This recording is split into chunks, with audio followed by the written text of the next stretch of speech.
pièce. Ça va pas vous me rendre la pièce. Atteignez Flos. Mais ça va pas Bon, vous... mets ta ceinture. Bon, ça va se régler. Ça va se régler là. Ah tiens, c'est bizarre. J'ai fait un tour de magie. Non, c'est une de mes pièces. Ah les amis, c'est l'heure du coup de gueule, là je vais pousser un coup de gueule contre ma fille. Elle a essayé de me piquer 1 euro. En fait, ma fille, quand elle fait une bêtise, elle le sait. Et quand je suis un peu fâché, elle le sait aussi. Parce que quand je dis Marine Srin ceci, Marine Srin cela en français, elle s'en fout. Mais quand je commence à le dire en arabe, étonnamment, elle sait que là c'est le moment où il faut absolument Il me parle. trouver la parade ou arrêter la connerie avec les oreilles comme ça. Comme ça, comme un petit. Elle est trop mignonne comme ça. Elle est toujours trop mignonne, ma fille. Donc c'est l'heure du coup de gueule. C'est les conneries de ma vie. Alors, comme vous le savez, c'est la Coupe du Monde. Bon. Alors je vais pas pousser un coup de gueule contre les équipes du Brésil, de l'Allemagne, etc. Je m'en fous. Même l'équipe de France, ils peuvent gagner, perdre. Je préfère qu'ils gagnent, je suis français. Voilà. Bon, le Maroc, il a perdu, vous savez que ça m'a un peu affecté aussi. Parce que, je suis à au moins 2 équipes, la France et le Maroc, c'est normal. Voilà. Mais le coup de gueule que j'ai, c'est que pendant la Coupe du Monde, je vous avais dit il n'y a pas longtemps, vous allez voir que Jupiter, alias trou du cul Macronus, il va nous en jouer une, il va nous la faire à l'envers pour nous faire passer des lois qui vont encore nous enculer bien profond. Excusez-moi l'expression, il y a une affaire à côté de moi. Non, c'est bien. Donc, eh ben, devinez qu'est-ce qui va être débattu aujourd'hui à l'Assemblée. La loi travail numéro 3, la loi Perico 2. Alors la loi Perico 2, c'est celle qui va acter la fin officielle des 35 heures. Alors ça s'appellera pas comme ça, hein. Ils vont vous inventer des choses, ils vont vous l'emballer, hein. Ils vont vous expliquer que ça va être une loi qui va parler de productivité relative. Alors la productivité relative, ça veut dire que tu es payé 35 heures, voire même un peu plus, mais on te fait travailler 40 heures, 42 heures. Voilà. C'est ça la productivité relative. Alors au départ, ça devait être dans les accords de branche, hein, ou les accords d'entreprise, ils avaient dit.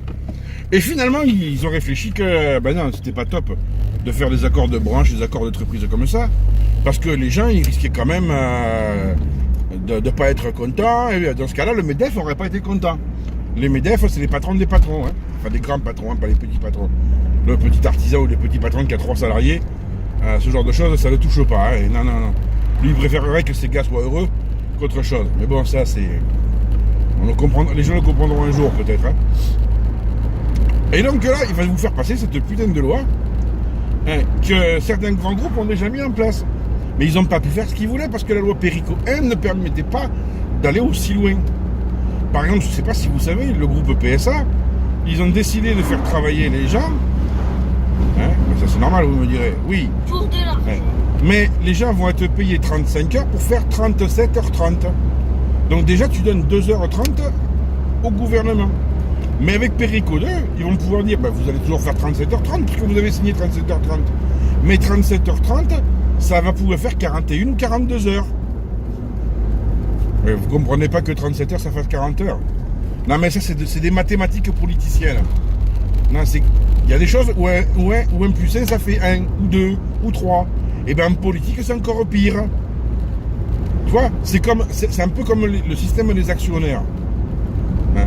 Tu as une société qui perd des milliards d'euros et on donne des bonus extrêmement élevés aux actionnaires. Avec de l'argent qu'ils ont perdu. T'as pas compris? C'est le capitalisme financier. Donc ça c'est... Donc ça c'est un peu la merde. Et dans le même temps, demain, parce que tu vois, ils vont vite là, hein, mais ouais, parce qu'au cas où la France se fasse éliminer à la fin des 3 matchs qu'ils ont, il faut qu'ils en aient passé un maximum. Ah ouais, vous imaginez si la France continue, on va en avoir plein encore. Hein. Demain, c'est la réforme des retraites par capitalisation qui vont jouer. Ça c'est génial. C'est génial. Ça c'est... Ah bah ça, vous allez être content. Ah, vous allez être content. Tu vas faire toi-même ton épargne. Alors tu auras une part obligatoire, déjà. Plus une part obligatoire que tu payes déjà Ouais, tu la payes déjà parce que c'est pour payer la retraite des vieux, on en avait déjà parlé. Plus une partie que tu n'es pas obligé de faire, mais si tu veux manger plus tard quand tu seras à la retraite, tu n'as pas le choix de la prendre.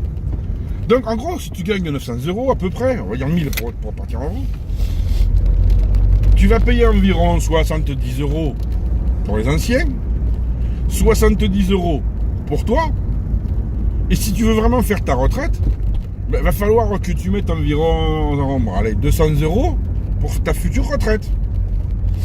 Donc sur tes 1000 € que tu vas toucher, au total, eh ben, tu vas donner, on va dire, 340 € à peu près.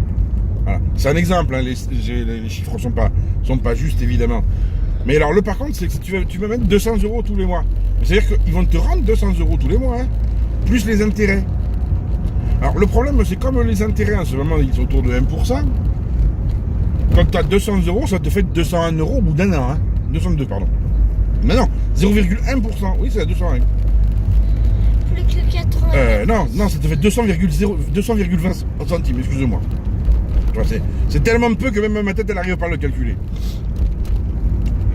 Donc tu vivras pas avec 200 € dans 20 ans, hein, quand tu seras retraité. Non, tu vas pas vivre. En gros, pour vivre, il faudrait que tu mettes 900 € par mois. Mais tu peux pas parce que tu es payé 1000 € par mois. Mais ça, c'est génial. C'est génial. Ah non, il nous a... Ça, c'est... Alors, on a un papa-outé par les oreilles, là. Hein. Ah non, mais là, on est haut de gamme de la papa-outage. Donc, voilà. Et puis, ils vont faire des lois. Ouais. Ça y est, par exemple, je sais pas si vous le savez, ils ont voté ça hier. Ah bah ouais, non, mais hier, il y avait du foot, personne n'a regardé la République, c'est là. Hein. Hier, ils ont voté le truc, comme quoi maintenant, si par hasard, ta banque, elle fait faillite, elle n'est pas obligée de te rembourser l'argent. Elle peut te piquer ton pognon. Toi, tu vas économiser toute ta vie comme un malheureux. Et la banque, elle va dire, ouais, mais on s'en fout. On pique. Donc les banques, elles ont tout intérêt à faire faillite de temps en temps. Et quand la banque, elle aura fait faillite de temps en temps, et ben après, toi, tu l'as dans l'os. T'as plus d'argent. Mais eux, par contre, ils sont vachement contents. Ils te doivent rien. Ok. Les gens que j'ai pas envie de voir. Mais c'est pas grave. Allez, les amis, ça fait déjà presque 8 minutes. Il est temps pour moi de vous souhaiter une bonne journée. Il y aurait plein de choses à dire, mais aujourd'hui quand même, il faut que je sois un peu zen. J'ai des choses à faire, autre que de m'occuper de la politique politicienne. Il faut que je m'occupe de ma fille, de mon restaurant. Et c'est ce que je vais faire. Alors je vous souhaite à tous une excellente journée. Soyez heureux, rendez heureux, et surtout n'oubliez pas... Les pouces bleus. Ciao.